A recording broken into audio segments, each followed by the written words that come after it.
support from everybody. The social media team was working. Look, directors, the technical team did so well. I mean, the bench, David and Co did so well because we really had to pull this off. There were a few scary moments, but look, it was a fantastic show. Trending, I mean, what top trends? 1, 2, 3.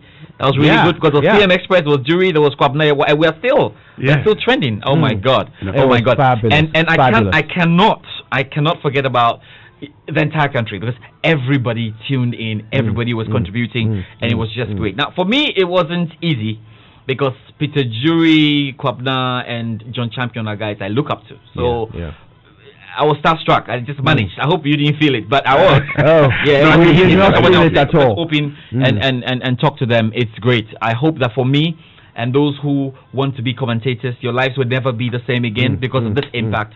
On one night, having Kwabena Yeboah, John, and Peter Jury is a massive impact in your life. Let's not forget our brother from Super Sports. Of course, Robert Marawa is a special guy as well. I was coming to him here. Yeah. You know my bias, but you understand my bias. I'm with you. But Robert Marawa is another great guy. And not only what he's done in the industry, but taking it out there, he's an entrepreneurship and the ideas that comes from Robert. He's done so well. Even still with SABC, he's doing really well. And you have to check out Marawa TV. These guys are such a blessing. I'll tell you what, it felt like JoySports had just elevated itself beyond anything national. I think you had gone global and will stay global. That the relevance of that conversation yesterday and the important insights into a game that is loved by the world. You know, the way you people made it come alive for us, it was just fantastic. It was great. You know, I was actually smiling throughout. I mean, I was driving it and I was just smiling, listening to Champion make the point about how it was less likely to have the English Premier League starting, in June as anticipated. Also because of persons who are tested positive for COVID-19, and Troy Deeney's assertion that he wasn't going to train because if he got infected, he was going to infect his 5-month-old son who has breathing problems. So he will go back. And Kwabena Yeboah talk about a divine intervention. I mean, it was just great. Thank you to everybody who made this work out. And we're hoping to go stronger. Yes. It's amazing. We're still trending. You've set the standard, though, right now. You've set the standard. Right now, you have to continue. Yes. Coming up next on JoySports, Pili. It's a I think we got one or two chaotic shouts. We have a few. This is going to Christopher Jaden Tete of the Ghana International School. This is coming from your parents and siblings. So enjoy a fantastic morning, and I hope if there's any party, I'm going to be part of it. A chaotic birthday to Kweku Ankrabedu, aka Maya. He's 50 today, and this is a wish from the Starling Group to him. Happy birthday. Okay. Yeah. Right. You got more? I've got more. Yeah. This is a happy birthday to Rosemary Oluwabumi. Right. Hey, the third one there. Wow. So Rosemary Oluwabumi Afuwape. I hope I got it. From Ghana Rock Nation. Right. Thank you so much. And for listening in, and have a wonderful, wonderful happy birthday there, right? Right. Happy 20th birthday to Irama Nadodu of KNUST. This is from your mom and dad, Joyce Boa of Koko Clinic, and Thomas Dodu of Accra Academy. That's right. I'm done. I'm done though. I've got a couple more. Priscilla Hukbati. Okay. Of GCB Bank. Happy birthday to you from your husband Jerry, who also celebrates his birthday today. Isn't that cute? That's right. Good. Happy special birthday to the husband and wife. Okay, let's see who else we've got. I've got a couple more. Let me very quickly wish Sandra Odoy beautiful happy birthday. Happy birthday, Sandra. Sandra Odoy. This is from Upia Mensa. Good. And there's more. Belated happy birthday to Andrew Aka. We've done that already. And Mabel Simpson celebrated her birthday yesterday. Okay. So belated happy birthday. Belated happy birthday. Of the family as always. Okay, we're done. So we can get straight into the Joy Sports Center. And this morning, the Joy Sports Center is proudly brought to you by MTN. Choose your own bundle, your own way with MTN Flexi Bundle. And everyone was supported yesterday. Yes, indeed. Everyone did. I mean, great stuff. Yeah, dial *138# and enjoy bundles that don't expire. It's also brought to you by Standard Chartered Bank. Here for good. Now let's fight COVID-19 together.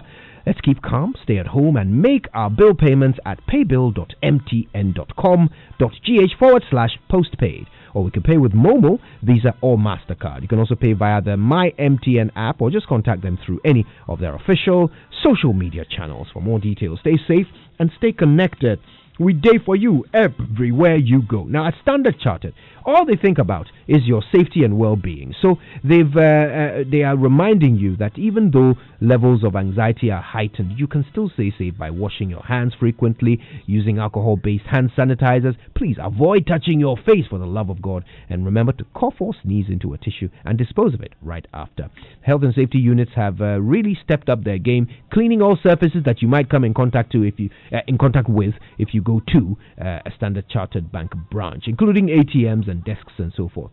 Now, with the protocols around social distancing, the advice from SC is that use the mobile app, the straight-to-bank platforms, the digital channels, which are available 24/7 for all transactions. And the good thing about them is that you actually might win some amazing rewards anytime you transact on SC Mobile. So please stay safe, keep well. Standard Chartered. Here for good. And here for the sport this morning, Kojo. So we know hashtag PM Express is still trending at #1 following last night's wonderful show put together by the JoySports team. The special edition saw leading football journalists in the world and Ghana share their thoughts on the game, which has been greatly affected by the coronavirus pandemic. Now, international football commentator Peter Jury talked about how getting normal football back with fans could take some time.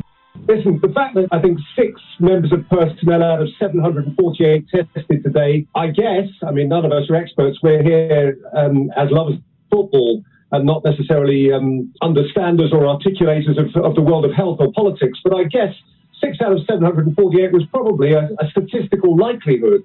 In itself, I wouldn't have thought that it's a huge setback. I think there's an understanding, as has already been said, that within the great industry of football, there will be those who are reluctant to return this promptly, and B, who, as a matter of fact, are going to find themselves face-to-face with the core problem itself. And if English football is going to resume, it's probably going to have to resume within that context, as in fact German football has. One of the second division teams in Germany, right up to the moment of restart, was riddled with coronavirus. Peter Jury speaking there. Now, John Champion is another international commentator. He's the lead commentator for ESPN, and he talked about the plan of a Major League Soccer in getting football back in North America. World of Sports at Disney in Orlando, Florida. And the plan is that all the players should come in at the start of June, do all their training there whilst under quarantine, 4 weeks of it, then play a 5-week tournament, and I use tournament with inverted commas around it because it's just a way of dressing up a portion of what would be their regular league season. It would be a knockout event, but teams that were knocked out would still have to fulfill other fixtures that would count towards the league against other teams that had exited early. So the thought process there is that they can do that. That then gets them to mid-August. The games would take place over a 5-week period, and then they hope that things would have eased sufficiently across the United States that, albeit behind closed doors, each team would be allowed to play at their home stadium, and they could have the rest of their regular season. John Champion speaking on last night's PM Express. Let's do some more with regards to the show, because the Confederation of African Football is yet to take a decision on the Nations Cup set for January in Cameroon. Robert Marawa is a top South African journalist with SABC and Marawa TV, and he says he wants to hear from CAF soon. So it's not just happening within a controllable area of a country that has certain rules and restrictions. The fact that the Euros are to make a quick decision shows that they understand that it isn't just about one nation. It is about a culmination of different nations coming together with different strains of the virus that are coming through. And you don't know how that's going to be affecting the tournament itself. So a decision needs to be made. And one has got to say to CAF again that yes, we understand. Yes, we also respect the fact that the tournament needs to go ahead. A lot has already been pushed back globally. I mean, the Olympic Games are off, and that is one of the biggest as well, if not the biggest, the sporting spectacle in the world again. But big decisions have to be made in time. Don't leave it until too late. Now, that was Robert Morara. Now, here in Ghana, we know talks on whether the Ghana Premier League should be cancelled or not is still on. Kwabena Yeboah, president of the Sports Writers Association of Ghana, on the show. Says the already struggling clubs will crumble if the Ghana Football Association cancels the Ghana Premier League. A paltry $100 a month, and you're just wondering how they survive on $100 a month. Sponsorship is not coming through. They are struggling. Even at a time that we play the league and when the fans were at the stadium, only some of the top teams like Asante Kotoko, like Atobuk, and in recent times, Lagos Cities, were trying to bring the fans to the stadium. So if you want to play the league behind closed doors, and there's no way that the FA on its own can start the league without direct intervention from the central government. And from all indications, it doesn't look as if the central government is determined to allow our league to start within the context of even the hike in the numbers of those who have tested positive in recent times. As we speak, we're already nearing 6,000 positive cases.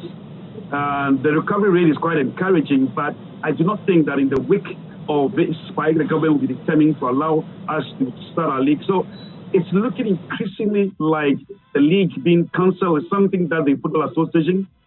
All right, that's the president of the Sports Writers Association of Ghana, Kwabena Yeboah, speaking there. Wonderful show.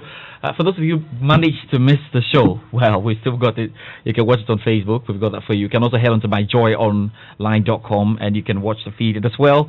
We'll be packaging again so that you can get to watch on the Joy News channel on multi-TV or your free-to-air digital television, of course. So no problems at all. If you missed the show, we'll try and make it up to you. Thank you once again to everybody who made the show what it became last night.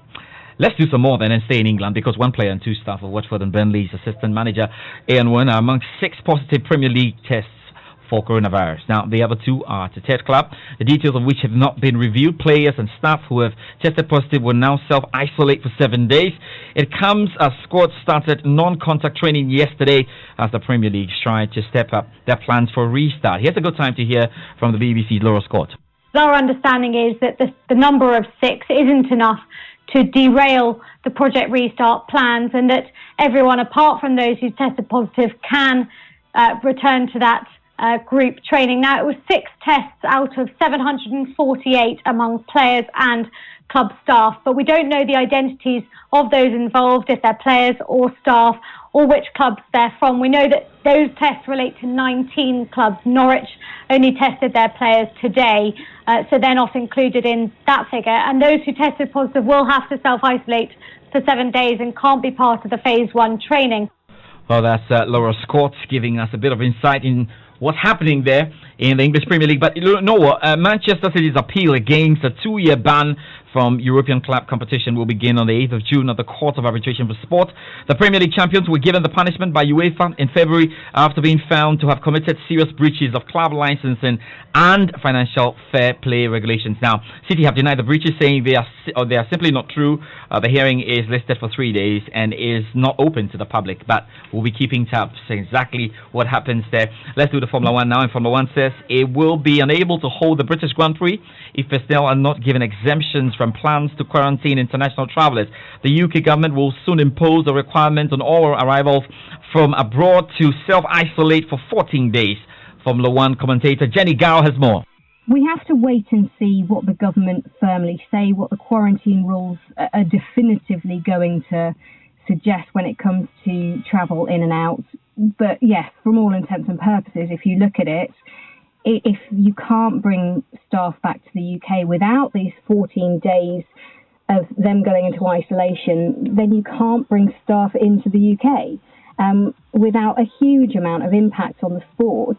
And if you look at the rest of Europe, where there aren't the same sort of rules to follow at the moment, then it's a no-brainer to skip the Silverstone leg, go to Germany instead, do 2 rounds there, and all of a sudden you haven't got the same quarantine issues for staff. But it does mean personnel would have to stay out on the road for an awfully long time, and that's going to be really tough on a lot of people, I think. All right, Jenny Gal, there's more definitely on the locker room on Friday. we're talking more football. Yes, there's German Bundesliga on and stuff, but we'll talk about Formula One because we know Alonso is also interested in driving again. For those of you who love Formula One so much, so great stuff. Jenny Gao will be with us on Friday. Coach, that's it for the Joy Sports Center this morning. Very, very excited, but we're going to make sure that those of you who missed the show somehow, it was very difficult to miss the show yesterday, but if you managed to, we'll help you. We're going to ensure that you can watch the show again. They're going to be repeats, and of course, you can get onto our Facebook page now. Digital First, get onto my Joy Online now, and it's available for you to watch. I'd like to see your face because I was listening. Oh yeah. So I'd like to see your face. Yeah. I was Smiling. smiling. Yeah, I was. Like he had a grin from. It's the happiest I've seen him since like February or March. I mean, Gary would say I did well. No, you did well. Gary was probably expecting me to even break down. Gary knows the special relations I have with some of these guys. And but we're talking about being starstruck. Let me tell you the truth. When I was listening on radio, I was like, this is not George with his usual self. He's on radio coming to do the sports, or he's giving his commentary and everything. It looked like George was actually looking at him and says, "Oh my word." No, because look, amongst even I was saying, "Oh my word." How much more George? And who was right there with them. Sometimes you take things for granted, but it hits you even harder when you speak with them extempo, like off the record, because I realize that these guys are just living commentary. They don't need to get into any shell. They're just living commentary. You listen to their punchlines. You listen to the wordsmiths, the way they're weaving their way around with English words. And look, I mean, once you put them in a stadium and there's ambience and fans are screaming, magic happens, and it's just them, I mean, but it was good. And for me, I like the fact that upcoming commentators can learn a few things. But when football returns, they wouldn't have all the ambience. Yes, and there was a question like that too.